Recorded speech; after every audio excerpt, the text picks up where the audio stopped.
Entre 1996 e 1998, Osama Bin Laden emitiu duas fatuas que são declarações de guerra contra os Estados Unidos. A primeira dizia que os americanos deveriam abandonar os lugares sagrados do islamismo, e a segunda dizia que ele, Osama Bin Laden, e outros líderes radicais tinham a permissão de assassinar americanos e judeus em qualquer lugar do mundo.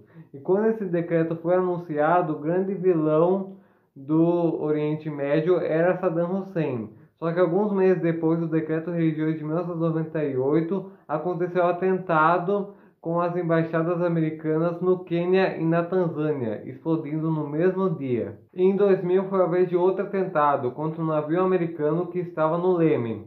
E uma das pessoas por trás desse atentado era Osama Bin Laden, que nessa época já era um dos terroristas mais procurados do mundo.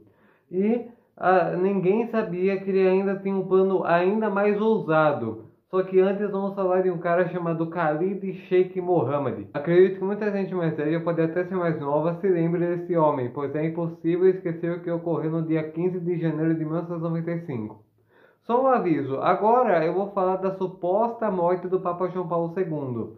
Só que ele não morreu pelo que eu vou contar agora, mas sim, isso foi uma das principais causas de sua morte ao longo dos anos, mas vamos falar sobre isso agora. Bom, o dia começou com o suposto assassinato do Papa João Paulo II, que estava nas Filipinas e acabou morrendo por conta de uma explosão feita por um cara vestido de padre. E quando o mundo estava tentando raciocinar ainda o que acabava de acontecer, algumas horas depois, onde aviões que estavam viajando entre os Estados Unidos e a Ásia colidiram quase simultaneamente. Todos estavam cheios de passageiros e causou a morte de quase 4.000 pessoas. Enquanto o mundo tentava raciocinar tudo isso, um avião cheio de explosivos se chocou contra o quartel-general da CIA, deixando centenas de mortos. Só que tudo isso era um plano enorme chamado Operação Vojinka. Essa operação foi criada e executada por esse terrorista, que era um guerrilheiro islâmico que já havia financiado, vamos dizer, um atentado contra as Torres Gêmeas em 1993, explodindo um carro-bomba no estacionamento de uma das torres. E essa operação Vojinka passou por várias etapas e ajustes. Por exemplo, eles achavam muito mais fácil matar o Papa do que o presidente atual dos Estados Unidos na época.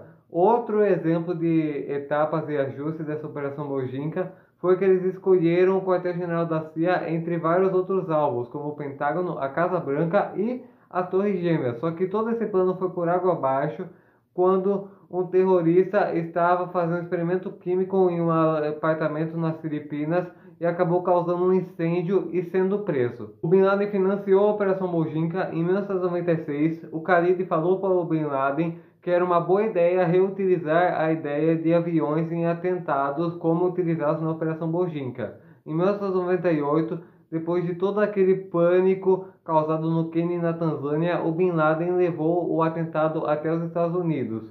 No começo ele só iria financiar o atentado, no caso do ano de setembro. Só que ele acabou assumindo o controle de tudo e ajudou a escolher os alvos e escolher os terroristas que ajudariam no atentado e que já haviam entrado nos Estados Unidos entre 2000 e 2001. Bom, mas os Estados Unidos não desconfiavam de tudo isso, ele não sabia de tudo isso. Bom, em 2000, a CIA, ela desconfiava que a Al-Qaeda iria fazer algum atentado terrorista, só que ela pensava que seria na Arábia Saudita ou em Israel, e não nos Estados Unidos. E também em 2001, ela percebeu que alguns terroristas estavam frequentando escolas de aviões na América e percebeu que algo envolvendo o sequestro de aviões iria acontecer, só que na época eles não tinham certeza de nada. E também a CIA não foi muito inteligente nessa época não, por causa que ela não autorizou investigações com pessoas suspeitas e também não deu bola a rumores que se tornariam informações verídicas. E bom, no dia 6 de agosto, o presidente Bush ele recebeu um relatório da CIA dizendo que o Bin Laden estava determinado a atacar os Estados Unidos. E pouco menos de um mês depois disso, no dia 11 de setembro de 2001, nessa manhã, os operadores da American Airlines receberam uma ligação de uma aeromoça do voo 11. E depois dessa ligação, imagino que vocês já saibam o que aconteceu.